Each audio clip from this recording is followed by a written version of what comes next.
Why not? I mean, there are so many choices on that team. To go into our meetings about this, I'm not going to talk about it, but Joe's been a great player for USA Hockey. He's a character guy. And again, I can talk about a number of players that way. We just decided to go with Joe. Could you, my understanding is your son is serving as an Army Ranger in Afghanistan, and you don't even know where he is. Yeah, I'm not going to discuss that. Does that play into how much it means to you to represent your country and to coach this team? Does it play into it? Well, I'm not going to discuss my son, but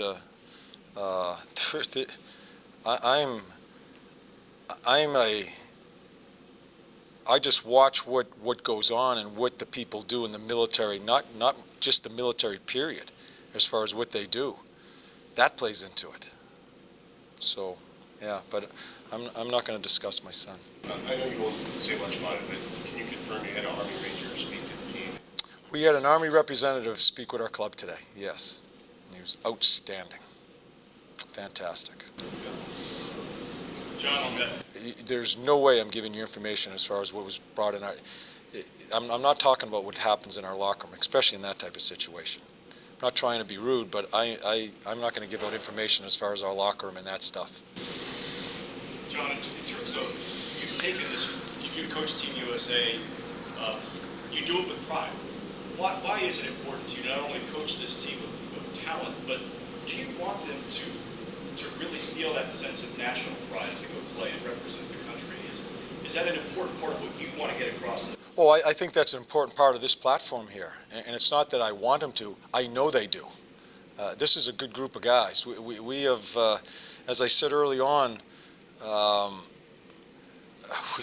we spent a lot of time with a huge pool of players that we went through to come to this group. And so it's not wanting them to feel the pride of the U.S. I know they do.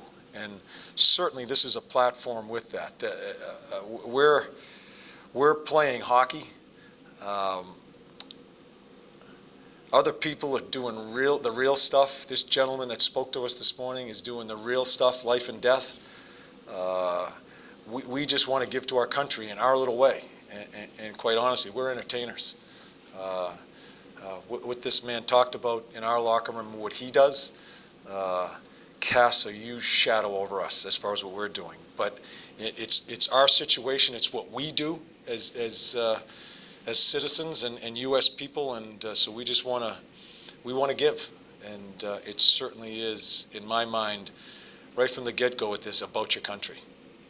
With the controversy going on around the anthem these days, how important is that to you as a message to your players about respect for the anthem, respect for country? Yeah. I know some. There's been a number of different things said since yesterday. Listen, our country, we're in a great country because we can express ourselves, and I am not against expressing yourselves. That's what's great about our country. We can do that. But when there are men and women that give their lives for their flag, for their anthem, have given their lives, continue to put themselves on the line with our services, for our flag, for our anthem, families that have been disrupted, traumatic physical injuries, traumatic mental injuries for these people that give us the opportunity to do the things we want to do, there is no chance an anthem and a flag should come into any type of situation where you're trying to make a point. It is probably the most disrespectful thing you can do as a U.S. citizen, is to bring that in, because that's our symbol. And all four, express yourself. That's what's so great. Everybody does. But no chance when it comes to the flag and anthem. No chance.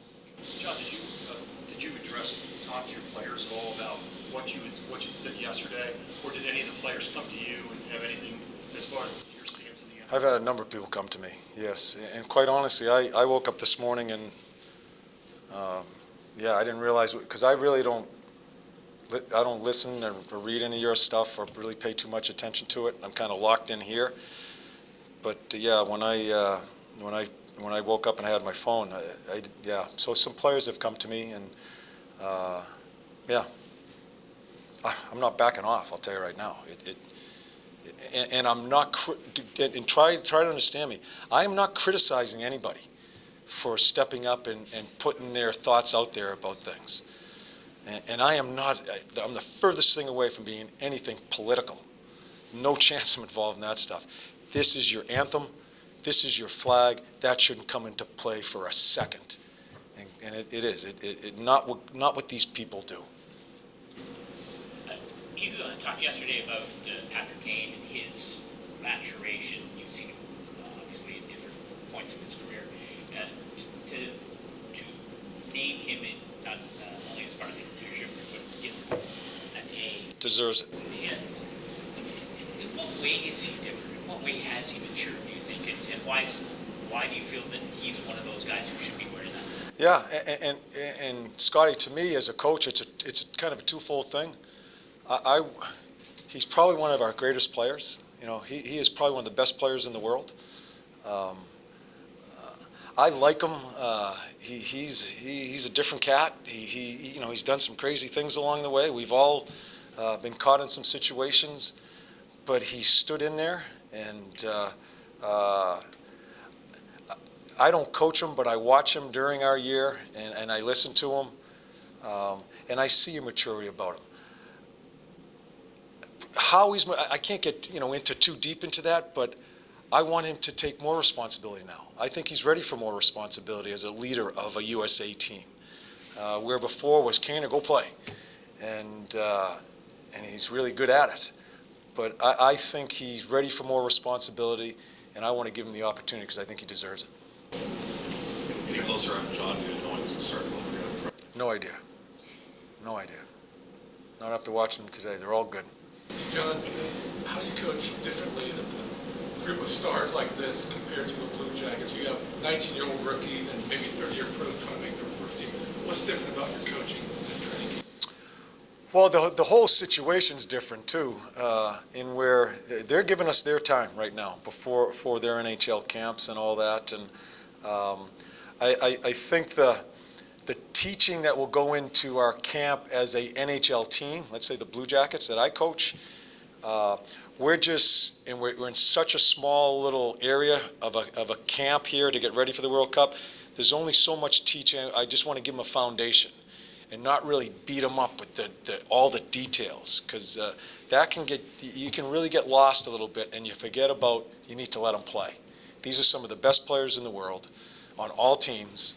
I just want to give them a foundation, have them believe in it. We'll discuss it, and then get out of their way and let them play. And when you're with your team, we're going to bang away, especially a team, the Columbus Blue Jackets, that has some things they have to work on.